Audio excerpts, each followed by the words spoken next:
देखिए अब इसमें क्या बोला है, एनटीपीसी सीबीटी 1 2021 का पूछा गया प्रश्न है। यहाँ पे 2 - 2 5 और 2 एक वर्ग की दो लगातार भुजाएं हैं, शीर्ष हैं यानी कि वर्टेक्स हैं। तो वर्ग की प्रत्येक भुजा की लंबाई क्या होगी। जैसे मान लीजिए कि एक हमारे पास वर्ग है, यहाँ पर हम बना देते हैं, ठीक ना। यहाँ पर एक वर्ग है, वर्ग का मतलब क्या होता है, वर्ग का मतलब स्क्वायर है ना। तो यहाँ पर ये हमारे पास एक स्क्वायर है, तो इसकी सारी भुजाएं तो बराबर होंगी। अब ये जो दोनों निर्देशांक दिए गए हैं ये पड़ोसी पड़ोसी के हैं, है ना, एकदम किनारे किनारे के। तो इनके बीच की दूरी ही तो हमें भुजा का माप बताएगा, ये भुजा की लंबाई बताएगी। तो बस दोनों के बीच की दूरी निकाल लीजिए। तो डिस्टेंस कितना हो जाएगा बताइए, डिस्टेंस अंडर रूट यहाँ पे 2 - 5 या 5 - 2 करिए, कुछ वो करिए, आएगा आंसर वही। ठीक है, तो 5 - 2 करेंगे तो आ जाएगा कितना, 3, और 3 का स्क्वायर 9 होगा। फिर यहाँ पे प्लस, देखिए यहाँ अगर 2 - 2 करेंगे, क्योंकि इस माइनस प्लस का ध्यान बहुत रखना है, तो 2 - 2 यहाँ पे जीरो नहीं कर देना है। 2 - 2 होगा ये, तो 2 + 2 हो जाएगा एक्चुअली में अगर देखा जाए तो, है ना। तो 2 + 2 यानी कि 4, और 4 का स्क्वायर यहाँ पे होगा 16। 16 और 9 होता है 25, और 25 का वर्गमूल हो जाएगा 5। तो 5 यूनिट यहाँ पर आंसर आ जाएगा। ठीक है, option number A right answer होगा। आगे चलते हैं। देखिए दोस्तों, अब इस टाइप के जो सवाल हैं ये बहुत ज़्यादा पूछे जाते हैं। आपको इसमें बोला है x और y के बीच इस प्रकार संबंध ज्ञात कीजिए कि जो बिंदु x y है 6 और 2 से और 4 और 6 से समान दूरी पर हो। मतलब कुछ ऐसे है, हमारे पास यहाँ पे दो बिंदुएं हैं, ठीक ना। देखिए यहाँ पर हमारे पास दो बिंदुएं हैं कि भाई एक है हमारा 6 और 2, है ना, 6 और 2, और दूसरा पॉइंट है हमारा यहाँ पर 4 और 6, है ना। अब एक और तीसरा पॉइंट है एक्स वाई, यहाँ पर मान लीजिए कि एक्स वाई ये है। तो इनके बीच का दूरी मतलब हमारा ये रहा कि यहाँ से यहाँ तक का दूरी और यहाँ से लेकर यहाँ तक का दूरी ये दोनों बराबर हों। यही ना कहा रहा है कि समान दूरी पर हों, तो समान दूरी कर लीजिए। यहाँ का डिस्टेंस और यहाँ का डिस्टेंस बराबर कर लीजिए। तो पहले इन दोनों के बीच का डिस्टेंस देखिए कितना हो जाएगा, अंडर रूट। ठीक है, तो अंडर रूट लगाइए। चलिए यहाँ पर हम लोग अंडर रूट लगा देते हैं, कोई दिक्कत नहीं। अंडर रूट x2 - x1 यानी x - 6 का होल स्क्वायर, यहाँ हो गया x - 6 का whole square, plus y2 - y1 यानी y - 2 का होल स्क्वायर, तो यहाँ हो गया y - 2 का होल स्क्वायर, इक्वल टू ये क्या होगा, किसके, यहाँ से यहाँ तक के डिस्टेंस के बराबर होगा। तो यहाँ से यहाँ तक का डिस्टेंस निकालिए, क्या होगा, अंडर रूट।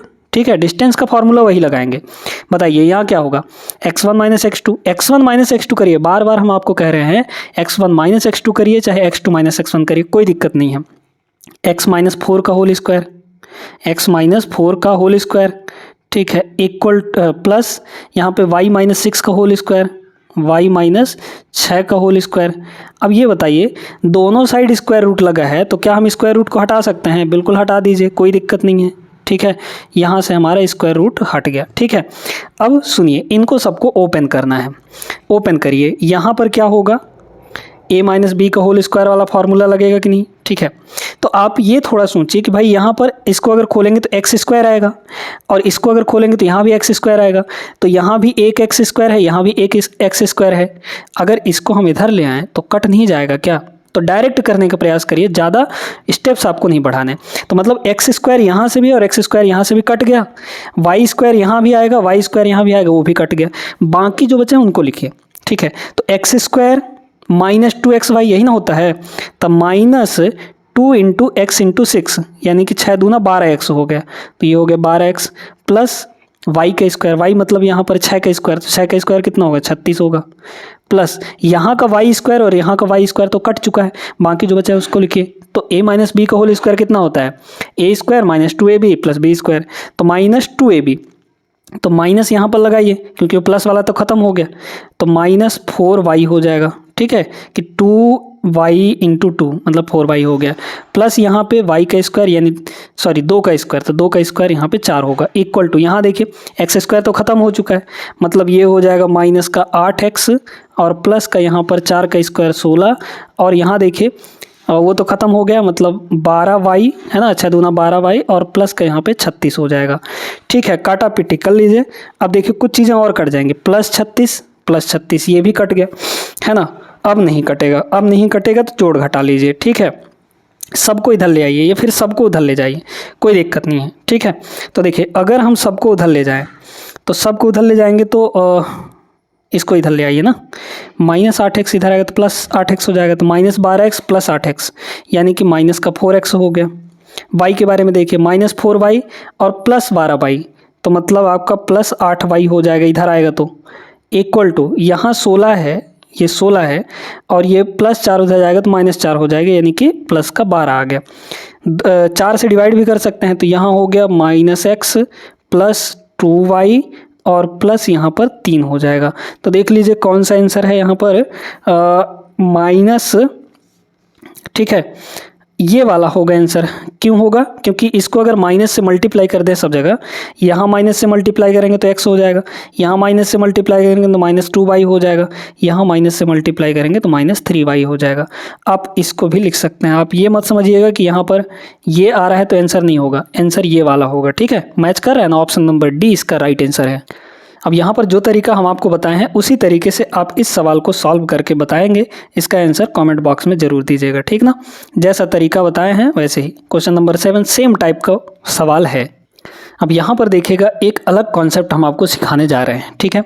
जैसे मान लीजिए दोस्तों कि यहाँ पर हमारे पास दो बिंदु हैं, कोई भी दो बिंदु हैं। यहाँ पर ए है ना, ये पॉइंट ए है और यहाँ पर ये पॉइंट आपका बी है, ठीक है। दो बिंदुएं हैं, इन दोनों बिंदुओं के बीच को एक मिलाने वाली रेखा है, ठीक है। यहाँ पर ये एक रेखा है। अब इस रेखा को कोई एक और बिंदु है जो किसी अनुपात में विभाजित कर रहे हैं।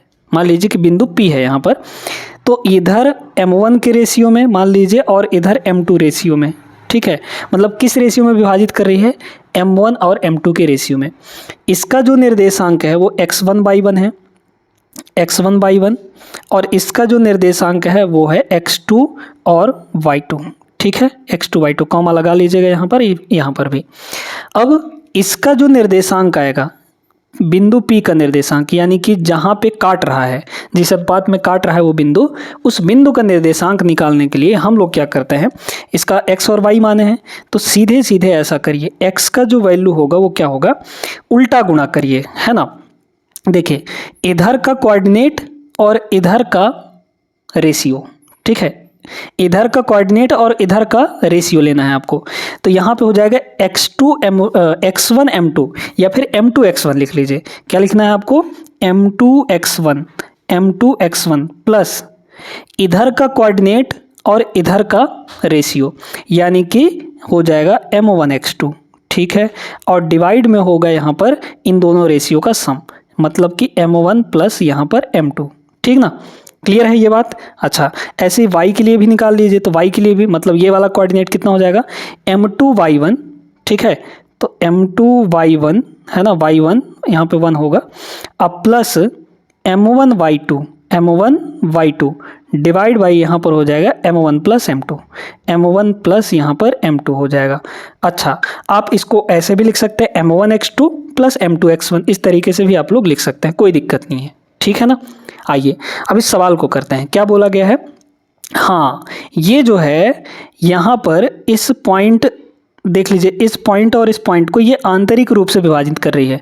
मतलब इस पॉइंट को, इन दोनों बिंदुओं को मिलाने वाली रेखा को अंदर अंदर ही विभाजित कर दे रही है, अंदर अंदर ही बांट दे रही है। तो इसको हम लोग कहते हैं आंतरिक विभाजन, यानी कि अंतः विभाजन। तो अंतः विभाजन के लिए ये वाला हमारा फॉर्मूला होता है। बाह्य विभाजन के लिए अलग फार्मूला होता है, हम उसको आगे बताएंगे, ठीक है। फिलहाल इसको देख लीजिए। तो अंतः विभाजन के लिए इस तरीके का फार्मूला होता है। तो अब रखिए यहाँ पे हमारे पास फार्मूला तो आपके पास हो गया, ठीक है। अब इसको डायरेक्ट यहाँ पर देखिएगा, ठीक है ना। तो इसको हम मिटा देते हैं, बाकी आप लोग लिख लिए होंगे, ठीक ना। अब यहाँ पर देखिए हमारे पास दो पॉइंट दिए गए हैं। कौन कौन से? एक दिया है 2 और 4, है ना, 2 और 4, और दूसरा दिया है यहाँ पर 7 और 9। आंतरिक रूप से जोड़ने वाली रेखा को आंतरिक रूप से 1 और 2 के अनुपात में, मतलब इधर होगा 1 और इधर होगा 2 आपका, ठीक है। अब निकालिए किस अनुपात में विभाजित करेगा, तो उस बिंदु का निर्देशांक यानी x पहले निकालेंगे तो कितना हो जाएगा बताइए। तो यहाँ पर तो वही वाला फॉर्मूला लगा देंगे हम लोग, है ना। m1 x2, m1 हमारा ये है, x1 ये है, सॉरी x2 ये है, तो 1 का मल्टीप्लाई 7 से उल्टा आपको करना है ना, इधर का मल्टीप्लाई ले जाके इसके साथ करना है। 1 का मल्टीप्लाई 7 में तो 7 होगा, फिर लगा लीजिए प्लस क्योंकि आंतरिक रूप है।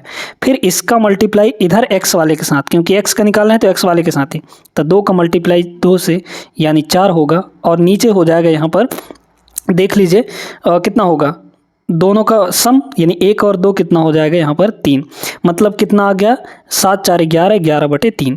तो x कोऑर्डिनेट जो आएगा वो 11/3 आएगा, और 11/3 सिर्फ एक ही ऑप्शन में है, यही वाला आपका सही आंसर हो जाएगा। वैसे y कोऑर्डिनेट भी निकाल सकते हैं। y कोऑर्डिनेट निकालने के लिए क्या करेंगे, यहाँ पर देखिए 1 का मल्टीप्लाई 9 में करेंगे तो 9 1 कम 9, प्लस इधर 2 का मल्टीप्लाई 4 में करेंगे है ना, तो 4 दूना ये हो गया 8, डिवाइड बाई दोनों का सम यानी कि 3, ए इक्वल टू 9 8 हो जाएगा 17, 17/3 आ गया। तो x और y जो निर्देशांक है उस बिंदु के कितने आ जाएंगे, 11/3 और 17/3। ठीक है ना, समझ में आ गया होगा कैसे किया जाता है, आंतरिक विभाजन कैसे होता है। आइए इस प्रश्न को देखते हैं।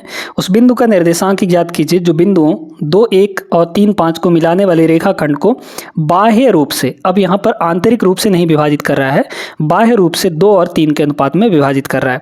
तो बाह्य रूप से जब विभाजित करेगा तो यहाँ पर बहुत छोटा सा चेंज है आंतरिक रूप में और बाह्य रूप में। ठीक है, उस फॉर्मूले में छोटा सा चेंज है, क्या है बताते हैं। अभी देखिए यहाँ पर हमारे पास 2 बिंदु हैं, 1 2 और 1 है ना, पहला बिंदु हो गया, और दूसरा बिंदु यहाँ पर 3 और 5 है।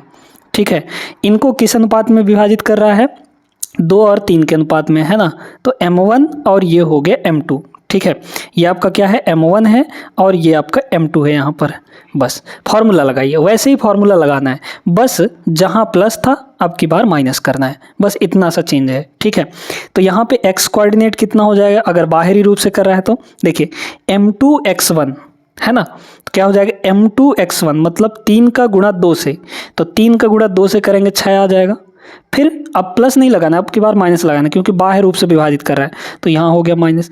फिर m1x2 यानी कि 2 का गुणा 3 से, तो 2 3 यहाँ पे हो गया 6, divide by m2 minus m1, तो 3 माइनस 2, 3 माइनस 2 हो जाएगा, यानी कि ऊपर हो गया 0, नीचे आ गया 1, 0/1 0 होता है। ठीक है, किसी का भी 0 के बट्टे में कुछ भी नंबर रहे वो 0 ही आएगा। आते हैं दूसरा, यहाँ पर y कोऑर्डिनेट निकालते हैं, फिर वही काम m2y1 यानी कि 3 का मल्टीप्लाई 1 के साथ करना है, तो 3 का मल्टीप्लाई 1 के साथ करिए 3 आ जाएगा, फिर माइनस है ना, m1y2 यानी कि 2 का मल्टीप्लाई यहाँ 5 के साथ करना है, तो 2 पंचे हो जाएगा 10, डिवाइड में क्या m2 माइनस m1 यानी कि 3 माइनस 2 1 आ जाएगा। तो ऊपर हुआ माइनस का 7, -7/1 यानी कि -7 ही होगा। तो यानी कि जो हमारा कोऑर्डिनेट बना वो 0 और -7 बन गया है ना, ये 0 और ये -7, तो ऑप्शन नंबर डी इसका राइट आंसर हो जाएगा। दोस्तों समझ में आया ना सभी को अच्छे तरीके से, उम्मीद करते हैं कि ये क्लास आपका क्लियर हो गया होगा।